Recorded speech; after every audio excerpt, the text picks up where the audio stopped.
تعالیٰ فی القرآن المجید والفرقان الحمید وَأَحْسِنُوا إِنَّ اللَّهَ يُحِبُّ الْمُحْسِنِينَ صدق اللہ مولانا العظیم وصدق رسولہ النبی الکریم الامین ونحن علی ذلک من الشاہدین والشاکرین والحمد للہ رب العالمین. قال اللہ تعالیٰ فی شان حبیبہ مخبرا وآمرا ان اللہ وملائکتہ یصلون علی النبی یا ایہا الذین آمنوا صلوا علیہ وسلموا تسلیما. بآواز بلند محبت سے درود پاک کا نذرانہ بارگاہ رسالت مآب صلی اللہ علیہ وسلم میں پیش کیجیے. الصلاۃ والسلام علیک یا رسول اللہ وعلی آلک وصحبک یا حبیب اللہ. الصلاۃ والسلام علیک یا نبی اللہ وعلی آلک وصحبک یا نور اللہ. الصلاۃ والسلام علیک یا سیدی یا شفیع المذنبین وعلی آلک وصحبک یا رحمۃ للعالمین. قرآن مجید فرقان حمید میں اللہ تبارک و تعالیٰ نے احسان اختیار کرنے کا حکم بھی ارشاد فرمایا اور احسان کرنے والوں سے محبت کا اظہار بھی فرمایا. اللہ کریم قرآن پاک میں ارشاد فرماتا ہے وَأَحْسِنُوا احسان کرو کہ بے شک اللہ تبارک و تعالیٰ احسان کرنے والوں سے محبت فرماتا ہے. سبحان اللہ. جو شخص احسان کو اپنی زندگی کا معمول بنا لیتا ہے اللہ تبارک و تعالیٰ اس بندے کو اپنا محبوب بنا لیتا ہے. سبحان اللہ. جو شخص احسان سے محروم رہتا ہے وہ اللہ تبارک و تعالیٰ کی محبت سے محروم رہتا ہے. احسان ہے کیا؟ یہ کیسے اختیار کیا جا سکتا ہے؟ اس کو مفسرین بڑے اچھے طریقے سے بیان کرتے ہیں. احسان کا ایک مفہوم ایک معنی تو وہ ہے جو ہم سب کے ذہنوں میں رہتا ہے جسے ہم کہتے ہیں نیکی کرنا، اچھائی کرنا، بھلائی کرنا، کسی کے ساتھ کوئی خیر خواہی کر دینا. ہم اسے بھی احسان کنسیڈر کرتے ہیں. جیسے کسی کو پیسوں کی ضرورت ہے، آپ نے بر وقت اس کو پیسے دے کر قرض حسنہ دے کر اس کی ہیلپ کر دی تو اس کو بھی احسان شمار کیا جاتا ہے. کسی کو پرابلم سے نکال دیا، کسی کے مسئلے کا حل نکال دیا، کسی کے لیے کوئی صحیح فیصلہ کر دیا، یہ بھی احسان ہے. کسی کے حق میں گواہی دے دی، سچی گواہی دے دی، یہ بھی احسان ہے. کسی کو اچھا مشورہ دے دیا، یہ بھی احسان ہے. ایک یہ احسان ہے جو عمومی طور پر ہمارے ذہنوں میں موجود ہے. احسان کا ایک مفہوم وہ ہے جو نبی کریم صلی اللہ علیہ وآلہ وسلم نے حدیث پاک میں ارشاد فرمایا کہ احسان یہ ہے کہ تو اللہ کی یوں عبادت کرے کہ تو اللہ کو دیکھ رہا ہے. فَإِن لَمْ تَكُنْ تَرَاهُ فَإِنَّهُ يَرَاكَ اگر تو اسے نہ دیکھ پا رہا ہو تو یہ خیال کر کہ وہ تجھے دیکھ رہا ہے. ایک یہ احسان ہے. اس کی ایکو ختم کر دیں، سمپل وائس کرتے ہیں، تھوڑی سی آواز کی. ایک یہ احسان کا مفہوم ہے جو حدیث پاک میں بتایا گیا. ایک یہ احسان کا مفہوم ہے جو ہمارے ذہنوں میں معمول کے مطابق ہمارے عام عرف میں سمجھایا جاتا ہے. کہتے ہیں نا محاورے میں، یار تو نے کون سا میرے پر احسان کر دیا. کوئی اچھائی کرے تو یار فلانے کا میرے پر احسان ہے. ایک مفہوم احسان کا مفسرین بیان فرماتے ہیں، وہ یہ ہے اداء العمل علی وجہ الکمال. کسی عمل کو، کسی عبادت کو درجہ کمال پر جا کے ادا کرنا ایک احسان یہ ہے. اور جو احسان اللہ تبارک و تعالی بندوں سے طلب کرتا ہے، جو پسند کرتا ہے، یہ مفہوم ہے اس احسان کا جسے اللہ نے ہمیں اختیار کرنے کا حکم دیا کہ تم احسان کے درجے پر آؤ، احسان کے رستے پر آؤ. جب انسان احسان کے رستے پر آ کر عمل کرتا ہے، عبادت کرتا ہے، اپنا لائف سٹائل سیٹ کرتا ہے، اپنی زندگی کا وتیرہ سیٹ کرتا ہے، اب اس کی ہر چیز کے اندر کمال ہی کمال پیدا ہو جاتا ہے. اب اس کی گفتگو میں بھی کمال ہے، اس کی سوچ میں بھی کمال ہے، اس کے عمل میں بھی کمال ہے، اس کی فکر میں بھی کمال ہے، اس کے لوگوں کے ساتھ جو ریلیشنز ہیں ان کے اندر بھی کمال ہے. ہر چیز بیلنس بھی ہو جاتی ہے اور ہر چیز خوبصورت بھی ہو جاتی ہے. یہ احسان کا نتیجہ ہے جس سے انسان کی زندگی خوبصورت ہو جاتی ہے، جس سے انسان کی زندگی باکمال ہو جاتی ہے. زندگی کو باکمال کرنے کے لیے ہمیں اس پرفیکشن کی ضرورت نہیں پڑتی جو پرفیکشن ہمارے ذہنوں میں بیٹھی ہوئی ہے. ہمارے ذہن میں پرفیکشن کا کانسیپٹ کیا ہے؟ ہمارے ذہن میں پرفیکشن کا کانسیپٹ یہ ہے کہ کسی آدمی میں ساری خوبیوں کا جمع ہو جانا. حالانکہ سمپلی اگر آپ پرفیکشن کی ڈیفینیشن گوگل بھی کرتے ہیں نا تو ایک معتبر ڈکشنری انگریزی کی جسے میریم ویبسٹر کہا جاتا ہے، آپ اس پہ اس کی ڈیفینیشن کو اگر پڑھتے ہیں کہ پرفیکشن اور کمال کسے کہتے ہیں تو it's a freedom of errors and defaults, کہ انسان کا ساری خوبیوں کو جمع کر لینا یہ پرفیکشن اور کمال نہیں ہے. پرفیکشن اس چیز کا نام ہے کہ انسان اپنی خامیوں کو دور کرنے میں کامیاب ہو جائے. سبحان اللہ.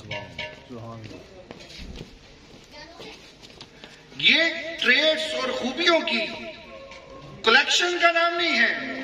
پرفیکشن شخصیت کا ایک ایسا بیلنس ہے کہ جو انسان جب اس بیلنس میں آ جاتا ہے اپنی لائف کو لے کے، اس بیلنس کے بعد اس کی شخصیت میں فلاز نہیں رہتے، فالٹس نہیں رہتے، اس کی شخصیت کے اندر ایررز نہیں رہتے، نقص نہیں رہتے، بے ترتیبی نہیں رہتی، بدعنوانی نہیں رہتی، بد کلامی نہیں رہتی، بد سلوکی نہیں رہتی، اور اس کی زندگی متوازن درجے پر آ جاتی ہے.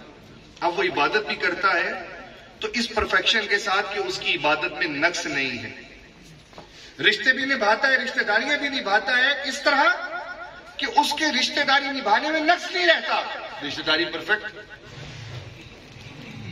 حقوق العباد کو اس انداز سے سمجھتا ہے اور ان کا خیال کرتا ہے، ان کا لحاظ کرتا ہے کہ کہیں پر کوئی کمی نہیں چھوڑتا، تو وہ حقوق العباد میں کامیاب اور کامل ہو گیا.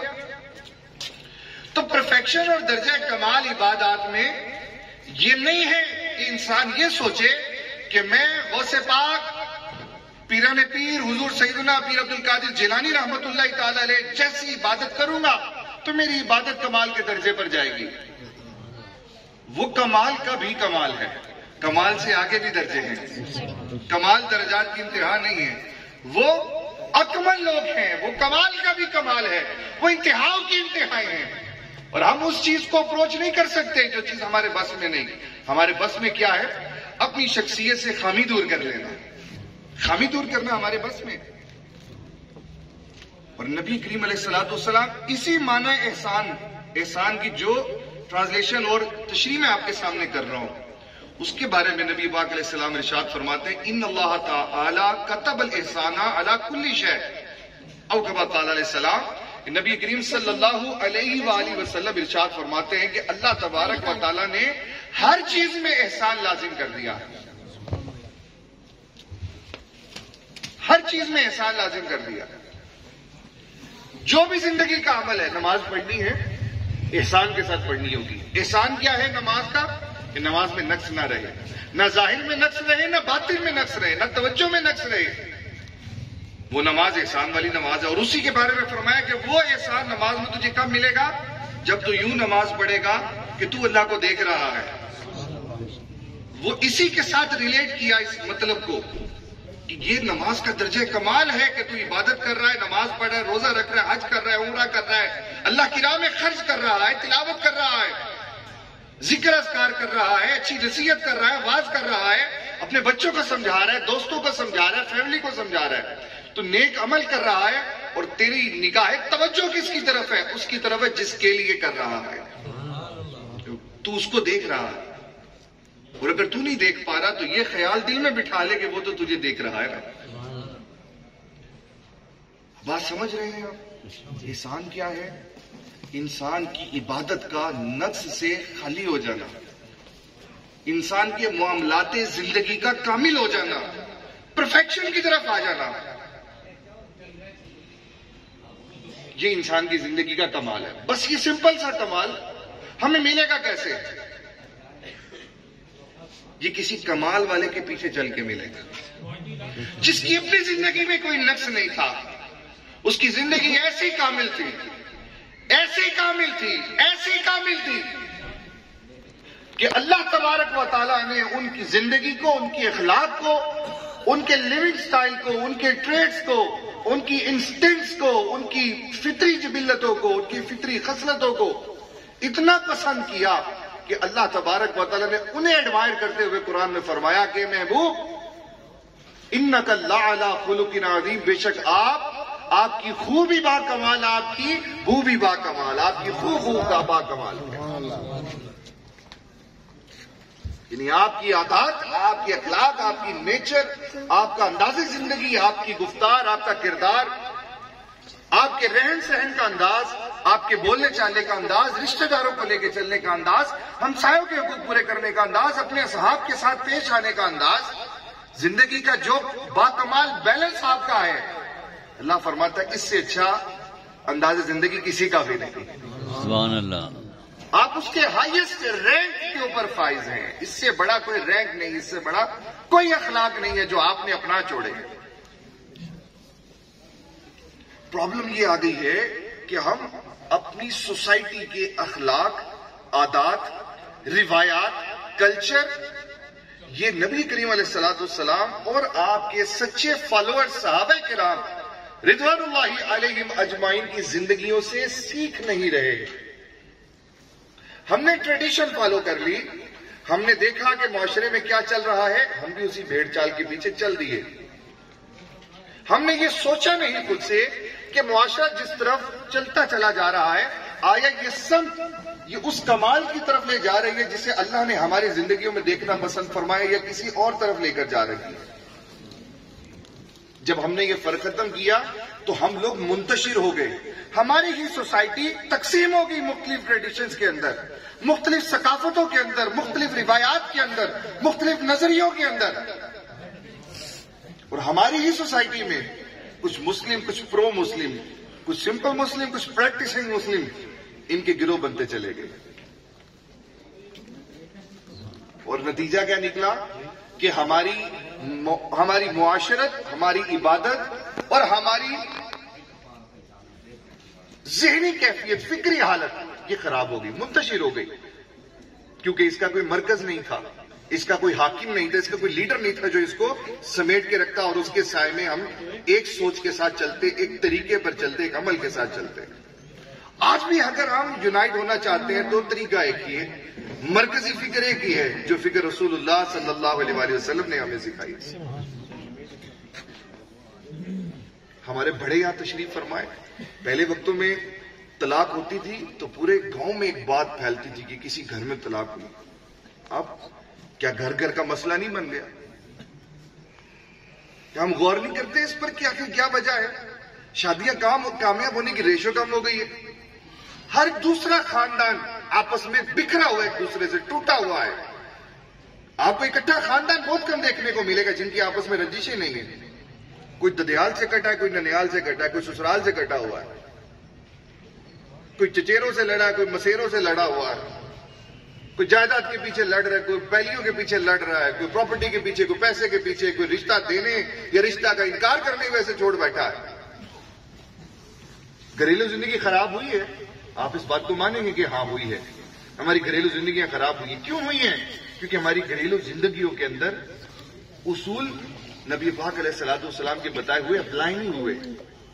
صلہ رحمی کے اسلامی اصول کیا ہیں؟ رشتے نبھانے کے اسلامی اصول کیا ہیں؟ ہم نے سیکھے نہیں۔ جب سیکھے نہیں ہیں تو ہم اپلائی نہیں کر سکے۔ ہاں، ہم بڑوں سے، سیانوں سے مشورہ کر لیتے ہیں، اگر وہ بڑا اسلام کو جاننے والا نہ ہو تو اس نے بھی جو اپنے بڑوں کو کہتا سنا ہوگا وہی آگے مشورہ دے دے گا، یہ جو سوسائٹی سے سیکھا ہوگا وہی آگے مشورہ دے دے گا۔ تو میرے بھائیوں، میرے بزرگوں، یہ ساری بات جو میں گفتگو کی تمہید لے کر آیا ہوں وہ حسب موقع بات کو ریلیٹ کرنے کے لیے لایا ہوں کہ آج کی گفتگو کیا ہے، آج کا مدعا کیا ہے گفتگو کا۔ وہ یہ ہے کہ سب سے پہلے نمبر پہ ہمیں اپنے اخلاق اپنے گھر والوں کے ساتھ اچھے کرنے کی کوشش کرنی چاہیے، اور اپنی زندگی کا مرکز، اپنی سوچ کا مرکز طے کرنا چاہیے کہ ہم نے اپنی زندگی کے اندر فالو کسے کرنا ہے۔ جب تک یہ چیز طے نہیں ہوگی اس وقت تک ہم اپنی زندگی کو ٹھیک نہیں کر سکیں گے۔ جہاں جہاں زندگی میں خرابی ہے، جہاں جہاں عیب ہے، جہاں جہاں نقص ہے، وہ احسان کے حکم پر عمل کرتے ہوئے ہم وہ نقص نہیں نکال پائیں گے۔ سجا لینے سے کچھ نہیں ہوگا، اچھا بن جانے سے کچھ نہیں ہوگا. اچھا بننے سے زیادہ ضروری یہ ہے کہ جہاں برے ہیں اس برائی کو ختم کریں. یہی پرفیکشن ہے، یہی احسان ہے، یہی کمال ہے.